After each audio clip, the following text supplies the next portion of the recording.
adalah gembalaku, takkan kekurangan aku.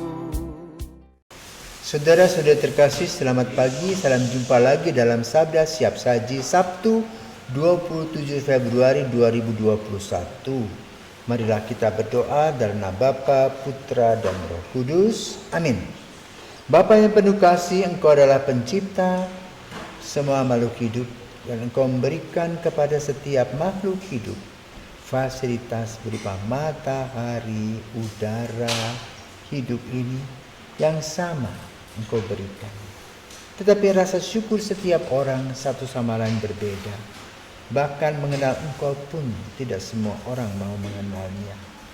Maka ajarlah kami untuk dapat melihat, mendengar tentang Engkau, sehingga kami boleh berrelasi dengan baik denganmu dari hari ke hari, dan kami menyadari dan tahu akan segala apa yang Kau kehendaki bagi kami, karena Engkau adalah sempurna adanya. Demi Kristus Putramu dan pengantara kami, kini dan sepanjang masa. Amin.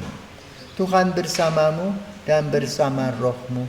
Inilah Injil Yesus Kristus menurut Matius. Dimuliakanlah Tuhan. Dalam khotbah di bukit, Yesus berkata kepada murid-muridnya, "Kamu telah mendengar firman, kasihanilah sesamamu manusia dan bencilah musuhmu. Tetapi aku berkata kepadamu, kasihanilah musuh-musuhmu dan berdoalah bagi mereka yang menganiaya kamu. Karena dengan demikian kamu menjadi anak-anak Bapamu yang di surga. Sebab Ia membuat mataharinya terbit bagi orang yang jahat dan bagi orang yang baik pula. Hujan pun diturunkannya bagi orang yang benar dan juga orang yang tidak benar. Apabila kamu mengasihi orang yang mengasihi kamu, apakah upahmu? Bukankah pemungut cukai juga berbuat demikian? Dan apabila kamu hanya memberi salam kepada saudara-saudaramu saja, apakah lebihnya daripada perbuatan orang lain? Bukankah orang yang tidak mengenal Allah pun berbuat demikian?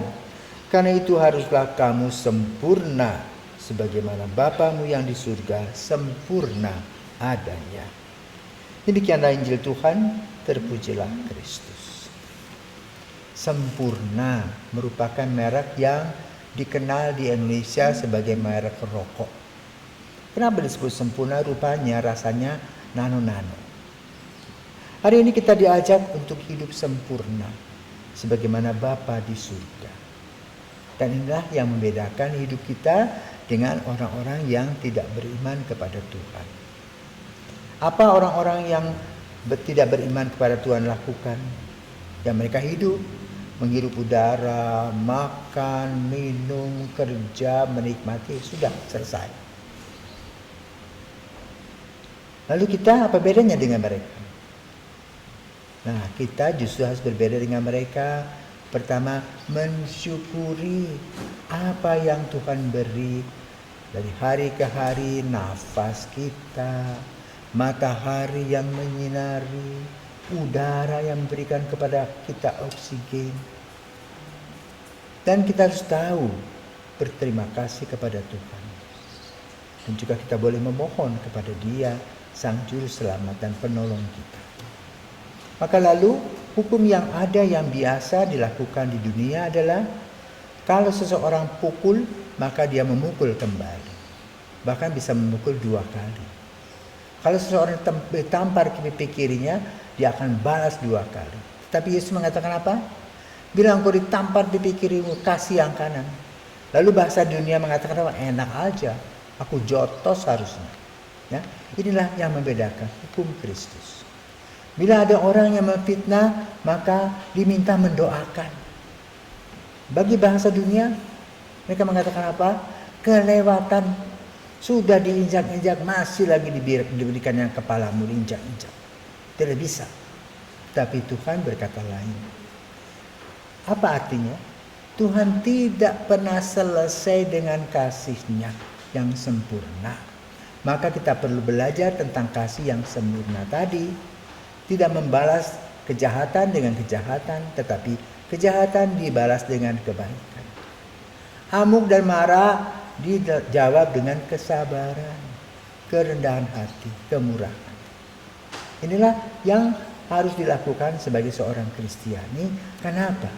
Contohnya Yesus itu Allah yang mau jadi manusia. Bahkan dia disalibkan tidak ada dosanya. Dan inilah contoh. Kalau kita bisa melakukan hal ini, maka kita adalah orang-orang yang berbahagia. Sebagaimana Yesus adalah orang yang berbahagia karena ia sudah bisa memberi seluruh dirinya bagi orang yang lain. Maka rumusan cinta kasih Kristiani bukan hanya mencintai dirinya sendiri, bukan hanya mencintai Allah, tetapi mencintai juga musuh-musuhnya.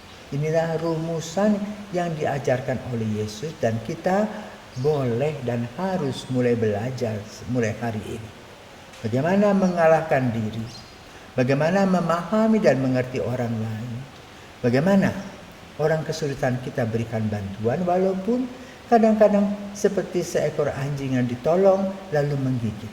Itulah risiko seorang yang mengikuti Kristus kalau kita mau disebut sebagai orang yang setia dan sempurna. Tidak mudah ya, tetapi bukan sesuatu yang mustahil. Ayo mari dalam masa Prapaskah ini kita belajar dari hari ke hari untuk mengosongkan diri dan membiarkan Kristus mengisi hidup kita, sehingga kita boleh menghadapi semuanya dengan tenang, dengan sukacita dan gembira. Selamat pagi, semoga Tuhan memberkati kita semua.